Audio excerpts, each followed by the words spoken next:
नास्ति विद्या समो बंधु नास्ति विद्या समः सहृतः नास्ति विद्या समवित्तं नास्ति विद्या समः सुखम। विद्या जैसा कोई बंधु नहीं, विद्या जैसा कोई मित्र नहीं, विद्या जैसा अन्य कोई धन नहीं, विद्या जैसा कोई सुख नहीं। जिसके पास विद्या है, जिसके पास सुख है, वही बलवान है, वही धनवान है। वह अपराजित होता है, उसका कभी पराजय नहीं होता। जिसके पास माँ सरस्वती का वरदान होता है और जो विद्यावान होता है। और सभापति महोदय, मैं इस सभागृह में मौजूद सभी सदस्यों को, माननीय सदस्यों को धन्यवाद देना चाहूँगा। आज जिस प्रकार से यह चर्चा चल रही है, मैं बहस नहीं कहूँगा, यह बहस नहीं है, यह चर्चा है। और जिस राष्ट्र में शिक्षा को लेकर चर्चा होती हो, जिस राष्ट्र में शिक्षा को लेकर इस प्रकार से सभी एक समकक्ष के रूप में आगे बढ़ते हो, वह राष्ट्र अपराजय है। वह राष्ट्र एक दिन विश्व गुरु अवश्य बनेगा, इसमें कोई दो मत नहीं। इस बजट में 3 शब्दों के लिए बहुत महत्वपूर्ण अनुदान दिए गए हैं, प्रावधान किए गए हैं, चर्चा की गई। वह है शिक्षा, स्किलिंग, उद्यमिता और उसके साथ रोजगार। सभापति महोदय, मैं इस सभागृह में बैठकर सभी के भाषणों को सुन रहा था। कुछ लोगों ने हमें मनुवादी भी कहा अभी थोड़ी देर पहले, और कुछ लोगों ने कहा कि पुरातन भारत में इस प्रकार की विधाएं थी जिसमें कुछ जातियों को शिक्षा से वंचित रखा जाता था, महिलाओं को शिक्षा से वंचित रखा जाता था। उसके विषय में बहुत चर्चा हुई है। मैं बताना चाहता हूं, at the outset I want to define this word Bharat. Bharat का अर्थ क्या है? भा से रथ हो जो भूमि, वह भारत है। भा क्या होता है? भा मूल शब्द होता है प्रकाश का। भास्कर, जो प्रकाश देता है वो भास्कर है। भारती माने सरस्वती, जो ज्ञान देती है, जो शिक्षा देती है, जो विद्या देती है, वो सरस्वती, वो भारती है। जो भूमि खंड अनादिकाल से अनादिकाल तक ज्ञान और विद्या और शिक्षा से रत हो, वही भारत है। मैं आप सभी को आकर्षित करना चाहूंगा। बहुत फोटो दिखाए गए हैं इस गृह में, भगवान के भी तस्वीर दिखाए गए हैं। मैं बिना तस्वीर दिखाए एक ऐसा तस्वीर दिखाऊंगा जो तस्वीर आप सबके मन में बसता है। कल्प का अंत होता है, एक कल्प के अंत के हो पश्चात भगवान विष्णु, भगवान नारायण क्षीर सागर में सर्प के ऊपर विराजमान होते हैं, शेषनाग के ऊपर विराजमान होते हैं। पद पे उनकी लक्ष्मी होती है, आंख अधमूंदी सी होती है। नारायण का एक हाथ जो होता है उनके शीश पर होता है, एक हाथ नीचे होता है। नारायण इज कॉन्टेम्पलेटिंग, भावी कल्प कैसा होगा उसके विषय में नारायण चिंता करते हैं। इनोवेटिव आइडियाज कैसा होगा, किस प्रकार से भावी कल्प का निर्माण होगा, उसकी चिंता करते हैं। जैसे ही he conceptualizes how the भावी कल्प would be from his नाभि पद्म, जिस पद्म के विषय में भी यहां बताया गया, उस पद्म पर बैठ करके भावी कल्प के जिनके पास स्किल होता है वो ब्रह्मा उपजते हैं। The Brahma is skilled to produce the next Brahmand, next universe, and you know who provides the resource? जब उनके पास इनोवेशन होता है तो वो महालक्ष्मी की तरफ देख के बोलते हैं, महालक्ष्मी मेरा डिमांड फॉर ग्रांट है, मेरा डिमांड फॉर ग्रांट है, आप मुझे ग्रांट कर दीजिए, आपके ग्रांट से ये ब्रह्मांड बनेगा। There is no gender in Vaikuntha, Vaikuntha में कोई नर नहीं, कोई नारायण नहीं, वही नारायण नारायणी है, वही शिव शिवी है, वही पार्वती है, वही शिव है। इसलिए यह धारणा गलत है कि नारी नर के पैरों के पास बैठी है।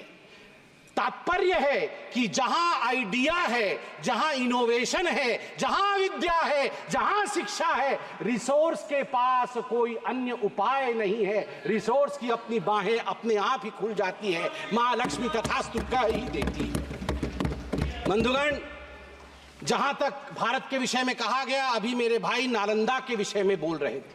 जब नालंदा को बख्तियार खिलजी ने आग लगाया था, 3 महीनों तक नालंदा जला था, 3 महीनों तक। वो ज्ञान का खजाना अभी भी अमिट है। मैं धन्यवाद दूंगा प्रधानमंत्री नरेंद्र मोदी को। जो आग तब जली थी, वो आग आज बुझी है, वो आग आज बुझी है। भारत की आबादी के 40% बच्चे और युवा हैं। 40% बच्चे और युवा हैं। यह एक डेमोग्राफिक डिविडेंड भी है। This is the demographic dividend of India, but it's a big challenge as well. ये एक बहुत बड़ा चैलेंज भी है। शिक्षा, कौशल और रोजगार, जिस प्रकार से उसके लिए 1.48 लाख करोड़ यह प्रस्तावित किया गया है इस बजट में रखा गया है। I commend this government. I applaud this government. I applaud Narendra Modi ji and Dharmendra Pradhan ji, Nirmala Sitharaman ji for the work that they have been doing in this sector and the proposals that have been put forth in this budget. What is the most important reason behind putting most of the effort on skilling, on entrepreneurship, on innovation? The most important reason is that India wants to go towards Vikasit Bharat. We want to create a talent basket. We want to be a skill hub. We want to be a solution provider to the whole globe. And that's the reason as to why such importance has been given to skilling, employment generation, as well as way forward. Flagship programs like Samagra Shiksha, PM Shri, PM Poshan, they have received increased allotment in this budget, and let me commend the government that this budget allocation for the financial year 2024-25 of rupees 73,498 crore is the highest ever for the Department of School Education and Literacy.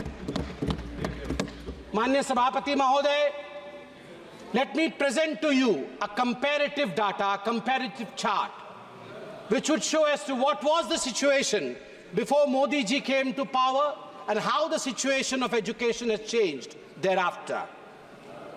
You would be astonished to learn that the total budget for school and higher education, that is the Ministry of Education, for 2013-2014 was 79,451 crores only, compared to 1.21 lakh crore this budget year, this fiscal year. So the growth in the budget in the last 10 years has been 52.4%, a whooping 52.4%.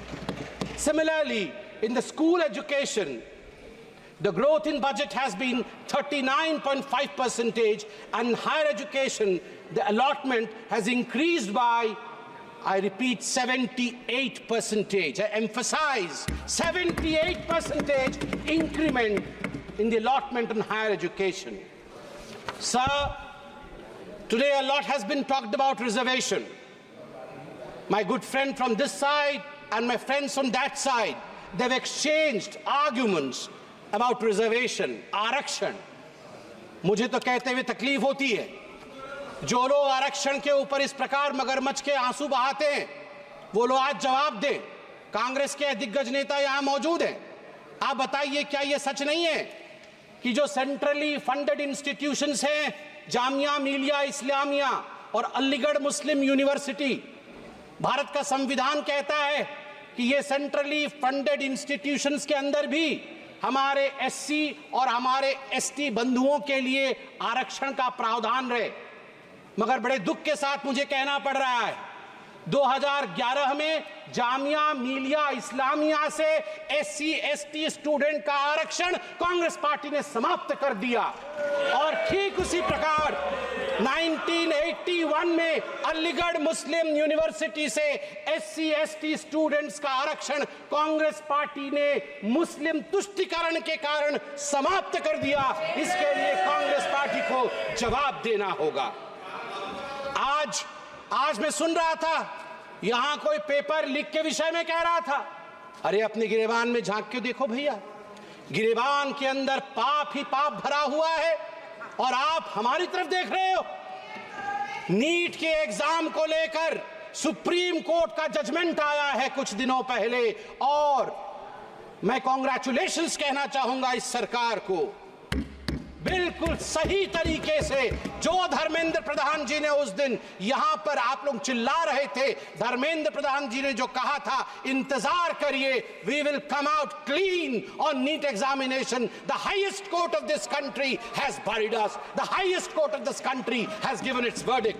But let me read out आपके पाप के चिट्ठे, आप मतलब ये दिल्ली वाले आप नहीं, आपके पाप के चिट्ठे मतलब आपके 2006 में कहां ये सब लीक हुए थे। देखिए 2006 में CBSE class 12 accountancy paper leak, 2007 Akhil Bharatiya engineering प्रवेश पत्र परीक्षा पेपर लीक AIEEE, 2008 में PMT pre medical paper leak, 2012 में all India institute of medical science परीक्षा पेपर लीक, 2014 में सीबीएसई कक्षा 10 और कक्षा 12 की पेपर लीक, 2013 में Maharashtra SSC exam paper leak, 2016 में कर्नाटका पीयूसी परीक्षा पेपर लीक, सिद्धरामैया की सरकार थी, 2013 में Rajasthan university paper leak, Ashok Gehlot ji की सरकार थी, 2011 में हरियाणा बोर्ड परीक्षा पेपर लीक, भूपेंद्र सिंह हुड्डा जी की सरकार थी, 2013 में राजस्थान लोक सेवा आयोग आरपीएससी पेपर लीक आपकी सरकार थी। आप जरा सोच के देखिए, आप जरा सोच के देखिए आपके गिरेबान के अंदर किस प्रकार से पेपर लीक भरा हुआ है। मुझे बड़े गर्व के साथ आज कहना पड़ रहा है कि इस सरकार ने पेपर लीक को रोकने के लिए 5 फरवरी को एक ऐसा बिल रखा है जिस बिल का नाम है the public examinations prevention of unfair means bill 2024, जिसमें 10 साल के जेल का प्रावधान है और 1 करोड़ रुपए तक का फाइन रखा गया है। सभापति महोदय, कष्ट के साथ कहना पड़ रहा है 34 वर्ष बीत गए, यहां युवक सांसद बैठे, बड़ा सम्मान करता हूं मैं, युवा सांसद है यहां कि कितने युवा सांसद है देखिए, इनसे पूछिए आप एनईपी नेशनल एजुकेशन पॉलिसी को आने में 34 वर्ष क्यों लगे। गर्व के साथ कहूंगा 2014 में प्रधानमंत्री नरेंद्र मोदी, भारतीय जनता पार्टी ने अपने मैनिफेस्टो में सीना ठोक करके कहा था हम सरकार में आएंगे, नई शिक्षा नीति लाएंगे और हमने वो करके दिखाया है। ये मोदी की गारंटी है नई शिक्षा नीति और अमूलचूल परिवर्तन है नई शिक्षा नीति में। मदर टंग, मातृभाषा के लिए सम्मान है, एक कॉम्प्रिहेंसिव होलिस्टिक अप्रोच है पूरी शिक्षा के प्रति। आप सोच के देखिए इस देश में जो आज चिल्ला रहे हैं उस तरफ बैठ करके 34 वर्षों तक ये मौन थे, 34 वर्षों तक इन्होंने आवाज नहीं उठाई। शिक्षा में परिवर्तन होना चाहिए, इस विषय में इनकी धारणा नहीं बनी। एक नरेंद्र मोदी को आना पड़ा एनईपी को लाने के लिए। अध्यक्ष जी, मैं जानता हूं समय की एक सीमा होती है, इसलिए मैं अपने अंतिम पक्ष में कुछ कंपैरेटिव डाटा रखूंगा। स्टेटस ऑफ एजुकेशनल इंडिकेटर्स, बहुत लोगों ने कहा कि आप लोगों ने क्या कर दिया। मुझे लगता है कि सबसे बढ़िया होता है स्टैटिस्टिक्स रखा जाए। आप अगर यहां आंकड़े रख देंगे, आंकड़े को कोई झुठला नहीं सकता है, तो आज मेरे हाथ में वो आंकड़े हैं जिनको कोई झुठला नहीं सकता है। ये आंकड़े क्या कहते हैं? Gross enrolment ratio at primary level 3.31% बढ़ोतरी हुई है नरेंद्र मोदी जी के आने के पश्चात। Gross enrolment ratio at upper primary level 4% की बढ़ोतरी हुई है नरेंद्र मोदी जी के आने के पश्चात। प्यूपिल टीचर रेशियो, आज कोई मेरे साथी कह रहे थे टीचर की संख्या कम हो गई है, बंधुगण सुन लीजिए, प्यूपिल टीचर रेशियो जो पीटीआर होता है उसमें 9% की बढ़ोतरी हुई है नरेंद्र मोदी जी के आने के बाद, 9% की बढ़ोतरी हुई है। ठीक उसी प्रकार मुझे तो तकलीफ लगती है, मुझे तकलीफ होती है सोच करके स्कूल में इलेक्ट्रिसिटी नहीं थे। आंकड़े कहते हैं 36% इंक्रीज हुआ है नरेंद्र मोदी प्रधानमंत्री बनने के पश्चात। We have 36% increment in electrification of schools. अंधकार में बच्चे पढ़ रहे थे। अंधकार से उजाले की तरफ लेने का काम नरेंद्र मोदी जी ने किया है। ये छोटा विषय नहीं है। Hand wash facility, mid day meal का प्रोग्राम होता है, हाथ धोना अनिवार्य होता है, हाथ ना धोएं तो बीमारी होगी। आपको जान के आश्चर्य होगा, यह जो आंकड़ा मैं भी कहने वाला हूं, 51% increment in hand wash facility in school after Modi ji became the Prime Minister of India. Modi ji के प्रधानमंत्री बनने के बाद 51% इजाफा हुआ है उन स्कूलों में जहां हैंड वॉश फैसिलिटी मिली है। और मैं बहुत संवेदना के साथ, और मैं चाहूंगा कि कोई इसमें चिल्ला चोट भी नहीं होनी चाहिए, क्योंकि मैं दिव्यांग बच्चों की बात करने वाला हूं। चिल्ड्रन विथ स्पेशल नीड्स, जब वो स्कूल जाते थे तो इनके लिए रैंप्स नहीं थी। मोदी जी ने इसके लिए स्पेशल बैठक ली, इसके लिए एक अलग रूप से बैठक हुई, और उस बैठक का परिणाम रहा, उसका नतीजा रहा कि आज 14% से अधिक इजाफा हुआ है उन स्कूलों का जिसमें स्पेशली एबल्ड बच्चों के लिए रैंप्स है, फैसिलिटी है कि वो बच्चे आराम से जाके शिक्षा ग्रहण कर सके। केवल इतना ही नहीं है, यहां बहुत सारी बातें हुई हैं आरक्षण को लेकर, उसके विषय में मैंने बताया।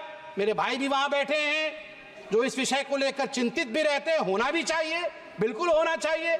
मैं आपके लिए बता दूं sir, gross enrolment ratio for SC, अनुसूचित जाति का जो एनरोलमेंट रेशियो होता है, ग्रॉस एनरोलमेंट रेशियो, वो 17.1% था 2013-14 में, बढ़कर 23.1% हुआ है 21-22 में, जो कि 35% से अधिक का इजाफा है। धन्यवाद, आपने ताली इस पे मारी है। यही, this is bipartisanship, this is what we are standing for the betterment of the country. Gross enrollment ratio for ST increased by, just imagine, 67.2%। ST बच्चों की संख्या बढ़ के उनकी एनरोलमेंट आज 67.2% हुई है। क्यों ना हो? किस आदिवासी ने इस देश में कभी सोचा था कि हम में से एक बहन राष्ट्रपति बन जाएगी? ये हमारे लिए भाषण देने के लिए एक पॉइंट हो सकता है साहब, मगर अध्यक्ष महोदय जरा सोच के देखिए, किसी गांव के पेड़ के नीचे बैठी एक आदिवासी महिला सोच रही होगी कि अरे मेरी बहन हिंदुस्तान की प्रथम नागरिक है। ये हम जैसे लोग समझ नहीं पाएंगे जो आज यहां बैठे हुए हैं, मगर एक गरीब, एक आदिवासी से पूछिए उसको क्या मिला है, और 67.2% इंक्रीमेंट। और अंत में जो हायर एजुकेशन लर्निंग सेंटर्स है, IITs की संख्या 6 IITs, 7 नए IIM, 16 IITs, IIITs, 2 नए IISER, 1 नया, ये नहीं चाहिए। ये 6 नए IIT बन गए तो क्यों नाराज? अध्यक्ष महोदय, 6 नए IIT बने हैं, क्यों नाराज हैं? मैं जानता हूं अब मेरा समय, आप बोलेंगे कि घंटी बजे, इससे पहले मैं अपने क्षेत्र महाप्रभु जगन्नाथ जी के शरण में जाकर एक डिमांड फॉर ग्रांट, मेरा भी डिमांड फॉर ग्रांट है, मैं उसे भी रख देता हूं 1 मिनट में। बहन और भाई मेरे, ये महाप्रभु जगन्नाथ जी के क्षेत्र का है, सुन लीजिए। संबित पात्रा जी, काइंडली एड्रेस द चेयर। आप सभी अध्यक्ष महोदय, महाप्रभु जगन्नाथ जी की भूमि पुण्य भूमि है, पुरुषोत्तम क्षेत्र है। अभी थोड़ी देर पहले हमारे सदस्य प्रताप सारंगी जी ने बिल्कुल सही कहा, वहां उड़ीसा के गांधी कहा, जिनको हम कहते हैं, जिनको हम महात्मा गांधी कहते हैं, उड़ीसा के पंडित गोपबंधु दास जी, उनको महापंडित गोपबंधु दास कहा जाता है। उन्होंने बकुड़ वन, सत्यवादी करके क्षेत्र है पुरी में, सत्यवादी में बकुड़ वन 1909 में स्थापित किया था। जैसे रविंद्रनाथ टैगोर जी ने शांति निकेतन स्थापित किया था, ठीक उसी प्रकार बकुड़ वन स्थापित किया था। वन में शिक्षा दी जाती थी और वह अपने आप में एक बहुत बड़ा विधा था। मैं आपसे निवेदन करता हूं कि जब भारत आज़ाद हुआ, वहां एक हाई स्कूल खुला, बाद में वहां राज्य सरकार ने एक यूनिवर्सिटी उड़िया भाषा के लिए खोला। मैं आपके माध्यम से इस सदन से और सरकार से भी निवेदन करता हूं कि वहां एक उच्च कोटि का शांति निकेतन जिस प्रकार बनाया गया है, सेंट्रली फंडेड यूनिवर्सिटी बने, जहां उत्कल प्रदेश उड़ीसा की बहुत सारी जो विधाएं हैं, संस्कृति है, कला है, जगन्नाथ जी की परंपरा है, उसकी शिक्षा दी जाए ताकि हम सब उससे उपकृत हो। इतना ही कह के मैं आपका धन्यवाद करता हूं। जय जगन्नाथ। इससे पहले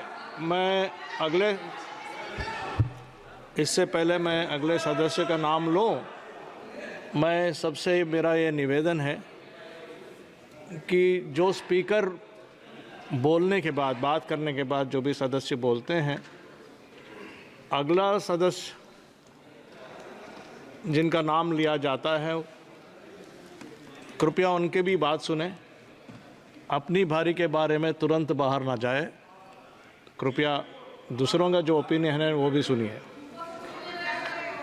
Shri MP Abdul समादानी। Sir, thank you, sir, for giving me this opportunity to take part in this very important discussion on education. Sir, we agree that our system of education has to respond positively to the changes in the surroundings, in the situations of society and the country. And sir, changes are taking place in lightning speed. The system of education that fails to respond to these changes will be futile. And sir, we should respond to these changes with long-term objectives and more lasting shift, depending on and emphasizing on the everlasting humanitarian values. At the very same time, it is very pertinent, very imperative that our system of education should centralize and focus on Indian identity, Indian reality. Sir, our strength of Indian identity lies on its plurality, but it is very unfortunate